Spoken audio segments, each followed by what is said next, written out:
Dans un sport déjà violent, certains combattants semblent se démarquer par un amour du chaos et de la folie encore plus marqué que les autres. Imaginez, vous êtes combattant à l'UFC, dans votre vestiaire, en attendant votre tour. Vous entendez au loin la foule qui réclame du sang, autrement dit, un autre jour au boulot. Sauf que quelque chose est différent. Vous êtes nettement plus nerveux que d'habitude. En fait, vous pensez constamment à votre adversaire. Et plus le combat se rapproche, plus ces pensées vous assiègent. Parce que vous savez que vous n'affrontez pas n'importe quel type d'ennemi. Celui que vous allez rencontrer, il ne se fatigue pas. Il se fout éperdument des dommages que vous lui infligerez, pire, il aime ça. Contrairement à vous, il n'est pas là pour gagner de l'argent, ou nourrir sa famille, le tout sans trop prendre de dommages. Il serait là même s'il n'était pas payé.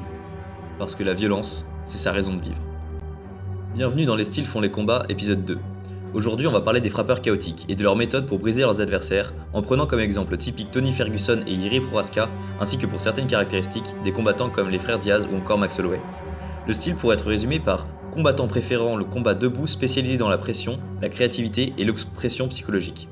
L'objectif est de submerger l'adversaire au point où celui-ci craque sous la pression, commet des erreurs, voire même abandonne la partie.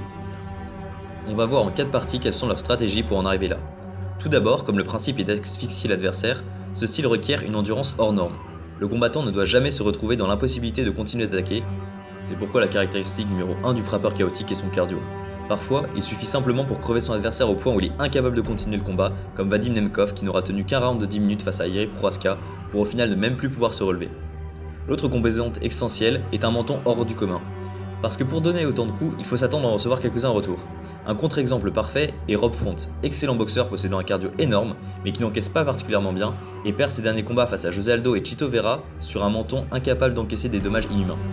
Pour rester sur ces frappeurs, peut-on nommer menton plus légendaire que Tony Ferguson avant Geji, Ned Diaz ou encore Max Holloway, et je vous promets que dans quelques années, celui de Jiri Prochazka sera tout aussi mythique. Puisque la fatigue et les dommages /contre ne sont pas des problèmes pour ces combattants, ils peuvent se permettre d'instaurer un rythme tellement élevé que seuls peu d'adversaires peuvent tenir sur une reprise. Ne parlons même pas d'un combat entier. En fait, prenez l'exemple d'une course à pied. On a tous un rythme que l'on peut tenir des heures sans particulièrement se fatiguer, mais en accélérant un petit peu, notre énergie baisse drastiquement et les 15 km que l'on courait aisément semblent alors insurmontables.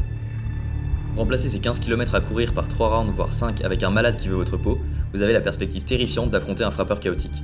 Tout est fait pour augmenter l'intensité. Le frappeur se met en général à portée de frappe, une garde relativement basse pour inciter au contre qui en général est envoyé avec l'énergie du désespoir, puisant dans des réserves qui s'amenuisent de minute en minute.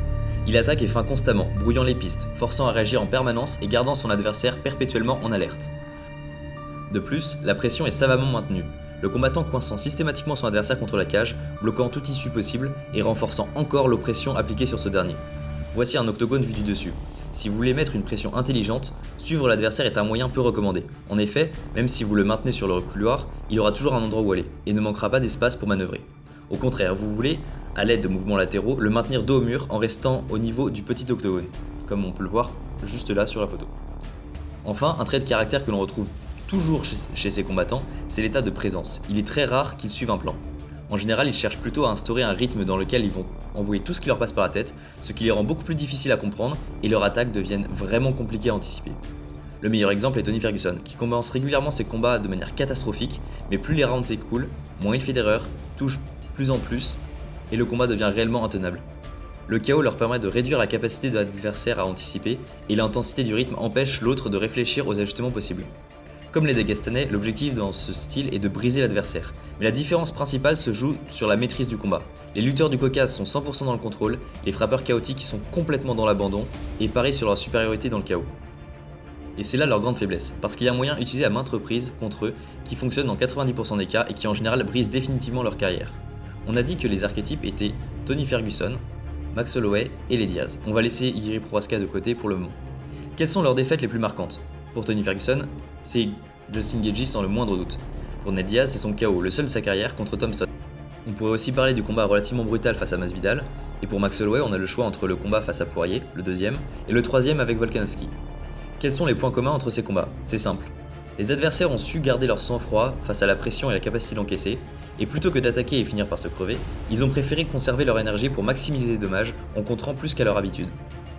On a dit que les frappeurs chaotiques pouvaient encaisser bien plus que la moyenne, mais même eux ne peuvent pas prendre 100 crochets de Justin Gaethje sans broncher ou 3 tibias dans la bouche sans tomber KO. Là où ça devient intéressant, c'est que même s'il s'agit du meilleur moyen pour leur passer le KO, c'est aussi le moyen le plus spectaculaire de se faire finir, comme l'a démontré Dominick Reyes face à Jiri Prochazka. Étant un immense fan du Tchèque, j'appréhendais énormément ce combat, puisque Reyes est un excellent contreur avec du pouvoir de KO et capable de durer relativement longtemps, donc en théorie c'était un adversaire très compliqué pour Jiri Prohaska. Mais Dominic n'a pas su tenir le rythme, et finalement a pris le KO de l'année. Jiri a maintenu sa pression, infligé ses dommages sans en prendre beaucoup lui-même, à part un petit KO, et comme on l'a vu, si l'adversaire n'arrive pas à briser l'état de présence dans le chaos du combat, il se dirige lentement mais sûrement vers une fin brutale. En conclusion, ces combattants ont fait le choix de ne pas avoir de plan, de flotter sur le rythme du combat en comptant sur leur supériorité dans la durée et le chaos. Et bien qu'ils prennent beaucoup de dommages dans le processus, pour ceux qu'on a vus, ça marche, ou au moins ça a marché. Bon, au moment où je parle, on vient d'apprendre l'annulation du combat pour cause de blessure de Jiri Prohaska, mais la vidéo était déjà en cours de production, du coup on a décidé de la terminer. On devrait sortir une autre vidéo d'ici la fin de l'année, si vous appréciez le contenu, et n'hésitez pas à nous le dire en commentaire ou par un pouce, ainsi que vous abonner pour voir la suite. A la prochaine.